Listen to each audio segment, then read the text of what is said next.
Hi again, guys. Okay, you ready to go? Again, we are reading Sisters Grimm, Book 8. The girls are at the end of the Wizard of Oz story. So I'm going to pick up where I think we left off. Okay, remember the witch has a bucket of water. She's getting ready to throw it on herself. Thank you so much, the witch cried just before the smile on her face leaked down her dress. Daphne was breathing so deeply, and her face had taken on this little green hue that kind of looked like the witch's complexion. I am never going to get over that. I say it again and again, like I've said it before, Puck says. Oz rules. Suddenly, a door materialized out of thin air. Sabrina stepped over it, circled around it. It was painted red, and it had a little brass knocker on it. It could have been the front door of a million different homes, but this door was standing right in the middle of midair. But right in front of them, Sabrina grasped the knob, turned it, and the door swung open. A blast of wind blew through her hair, and all around her was the smell of a burning fireplace. So this takes us to the next story, Puck shouted. That's what we were told. Where do you think it leads? Daphne said. I don't know, but I hope it isn't as annoying as Oz, said Sabrina. I hope it's a place where people don't melt, said Daphne.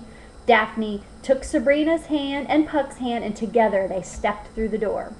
There was a whooshing sound, and Sabrina's stomach dropped, and they found themselves in a library. All the furniture was a dark cherry wood. The bookshelves had hundreds of books, hundreds of feet in the air. A yellowing globe stood on the edge, and a horrible alien animal was mounted on a fireplace. In the center of the room was a high-backed leather chair, and resting in the chair was a really thin old man with hair as white as fallen snow. A pair of antique spectacles were on the tip of his nose. He was leafing through a book with one hand, and he patted the head of a strange pink creature with the other. Sabrina recognized it as one of the scurrying creatures that attacked them on the road, the one the Tin Man was calling the Reviser. Its gnashing teeth and lack of eyes unnerved Sabrina.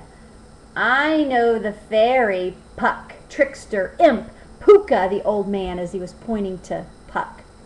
But I do not know the two of you, he said to Sabrina and Daphne.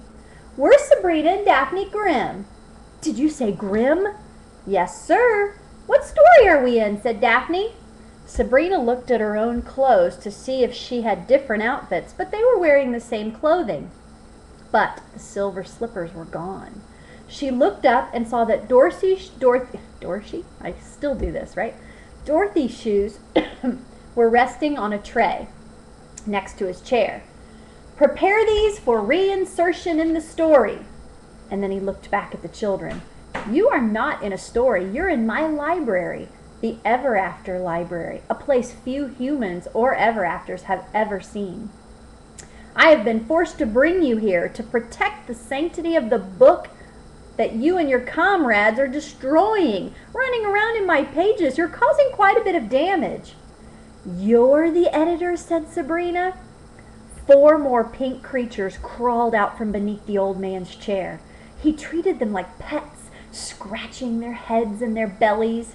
The characters in the Book of Ever Afters are difficult enough to manage without your interference. You've made a complete mess out of the wonderful Wizard of Oz. You skipped over parts, you butchered the dialogue, you changed the climax. I don't even remember the witch begging Dorothy to kill her. My revisers will have quite a bit of work ahead of them to put things back to the way they were. The old man rose out of his chair and crossed the room to the door the children had just stepped through. The pink monsters followed him, and they knelt down and they grinned and squeaked. He waved a hand as if to calm them and spoke softly. I'm afraid I'm going to need more than 5 of you. I'm thinking the wonderful Wizard of Oz needs a complete page 1 rewrite. We're going to start over with this one. No one discovering we have a problem. The little pink monsters hopped forward and licked the man's hands with their long white tongues. To Sabrina's amazement, 5 of them divided into 10, then 20, then 40. They were like bacteria in petri dishes, reproducing at an alarming rate until there were hundreds of them. They scuttled through the open doorway with their huge fanged mouths open wide, and the door closed. "What are they going to do?" asked Daphne. "They're revisers, child. They're going to fix the changes that you have made." "And how do they do that?" "They're going to erase everyone and everything." Erase? Well, I suppose a more accurate word would be eat. "Those things are going to eat everyone in Oz because of us?" "Can I watch?" said Puck. "That's what a reviser does," the editor said. "When they're finished, I can recraft the whole story so it matches. You seem troubled, but if I were to allow the changes you have made, well, it would change history. Dorothy might have been trapped in Oz forever. The repercussions could be unpredictable and dangerous. Luckily, I'm here to put it back." "I have no idea what you're talking about," said Sabrina. "Oh," said the editor, "just like a Grimm to leap into a magic book without even knowing how it works. Let me explain it. 100 years ago, a book of Ever After was created by the Ever After community as a sort of history of its people, a living, breathing diorama of the places and events that people have cherished. Many of the stories mirror Jacob and Wilhelm Grimm, L. Frank Baum, Hans Christian Andersen, etc. But unlike the writings of these men, a person can actually walk into his history book and interact with the characters. This provided the community with the opportunity to vacation from its town, if they so desired, reliving their glory days. For nearly 4 decades, it was enjoyed by men. How much is 4 decades, by the way? Think about that for a moment.